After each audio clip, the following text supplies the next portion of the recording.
हरियाणा कर्मचारी चयन आयोग ने अभी अभी सीईटी का जो एग्ज़ाम हुआ था उसकी आंसर की जारी कर दी है।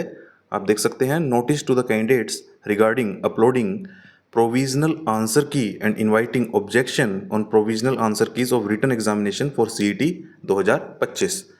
तो साथ साथ आपसे ऑब्जेक्शन भी मांग लिए गए हैं। द रिटन एग्ज़ाम आप देख लीजिए 26 और 27 को हुआ था, 4 शिफ्ट में। 29 तारीख यानी कि आज इन्होंने अपलोड कर दिया अभी कुछ देर पहले ही, रात को। If any candidate has any objections regarding any answer, she may submit his or objection through online mode only by following below step। तो जो ये स्टेप दिए गए हैं इसके माध्यम से आप ऑब्जेक्शन रेज कर सकते हैं। इस यूआरएल पर जाना है जो आपको फर्स्ट पॉइंट पर दिया गया है, गो टू इतना, log in using already registered user ID password, जो आपका आईडी पासवर्ड है उससे आप लॉगिन कर लें और वहाँ पर आपको लिंक मिल जाएगा, ऑब्जेक्शन का टैब होगा वहाँ पर, pay the requisite fees and raise objection. तो इस बात का आप ध्यान रखें कि यहाँ पर फीस भी है।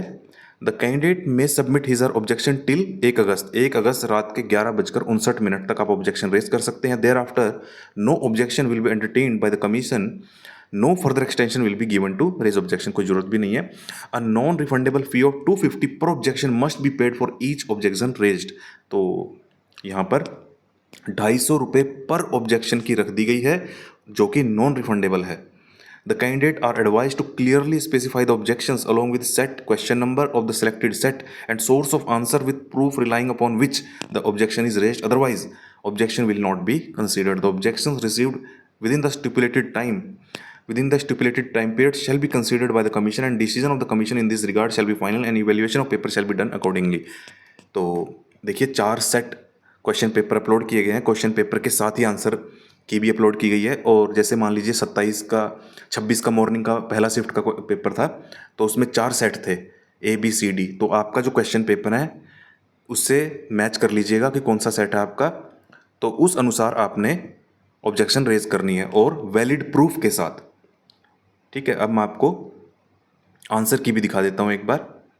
तो अगर आपको कोई ऑब्जेक्शन है तो आप कोई एक वैलिड प्रूफ रखें, ऑथेंटिक सोर्स रखें जो आपको अपलोड करना है। अब आंसर की देख लेते हैं।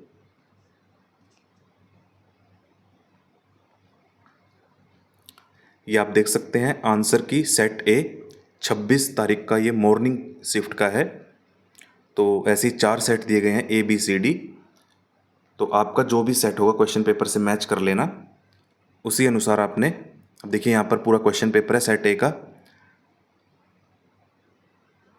ऐसे ही चारों शिफ्ट के क्वेश्चन पेपर और 4 सेट के साथ अपलोड किए गए हैं। तो यहाँ पर हमको नीचे आंसर की भी दी गई है, पूरा क्वेश्चन पेपर अपलोड है पहले सेट ए का, और अब ये है आंसर की। प्रोविजनल आंसर की इसलिए कह रहे हैं ये कि अभी आपसे ऑब्जेक्शन भी मंगवाई जाएगी, उसके बाद फाइनल आंसर की दी जाती है। तो आप एक बार जल्द से जल्द मैच कर लें, उसके बाद सेट बी। इस चीज़ का आप ध्यान रखें कि आपका क्वेश्चन पेपर जरूर मैच करता हो, क्योंकि 4 सेट है यहाँ पर। क्वेश्चन पेपर पर 2 सेट नहीं थे, यहाँ पर आपको सेट दिए गए हैं। तो रैंडमली आप 10 से 15 क्वेश्चन अच्छे से मैच कर लें, क्योंकि ऑब्जेक्शन लगाते वक्त ऐसा ना हो कि आप कोई और सेट का लगा दें तो आपका फीस भी बेकार जाएगी और वैलिड भी नहीं माना जाएगा आपका ऑब्जेक्शन। तो ये बड़ी अपडेट है हरियाणा कर्मचारी चयन आयोग की तरफ से। तो बहुत ही जल्द जो हमारे चेयरमैन साहब हैं HSSC के, हिम्मत सिंह जी, उन्होंने जैसा कहा था वैसे ही आंसर की जारी भी कर दी है। और इसके बाद जो है अब आपको ऑब्जेक्शन लगानी, और उसके बाद साथ ही साथ अब विंडो भी ओपन होने वाली है जिसमें आप अपनी कैटेगरी चेंज कर सकते हैं रिजर्वेशन की। तो बड़ी अपडेट है, इस वीडियो को ज़्यादा से ज़्यादा शेयर करें, चैनल को सब्सक्राइब करें, वीडियो को लाइक करें।